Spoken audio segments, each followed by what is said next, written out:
Tai treneri, koks jūsų komentaras po rungtynių? Pirmiausia, pasveikinčiau esu su pergalė. Toliau pirmas kėlinys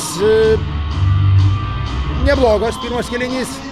Daugiau metimų norėtųsi į vartus, bet šiaip gynėmės, greičiu nepasidėjom, nes visgi Talinas šiuo metu yra karščiausia komanda. Tikrai aplošė lygos lyderius, tai jie tikrai ir taškais labai aukštai. Tai, bet antram kėlinyje mūsų žaidimas šiek tiek nukrypo į kitą pusę ir vėl gavom 5 minutės, kur neturėjom gauti mažumoje, bet atstovėjom, pradėjom rodyti charakterį ir į antro kėlinio pabaigą, kai komanda blokuoja 11 metimų iš 16-17, tai parodo, kad nenori pasiduoti ir tas nepasidavimas, tas charakterio rodymas išsivystė į trečią kėlinį. Šiam kėlinį įmušėm įvarčius, kurių reikėjo pirmam kėlinį ir užkūrėm pirtį pačiam gale, bet nepavyko iškovoti pergalės, bet už pabaigą rungtynių tai buvo tikrai įdomi.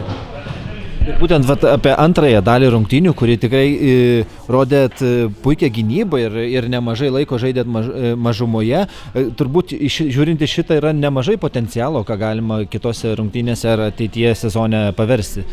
Taip, tai mažumoje pradėjom žaisti kitaip, pasiimėm kitą strategiją ir tikrai suveikė, nes labai daug minučių žaidėm mažumoje ir prasileidom tik vieną įvartį.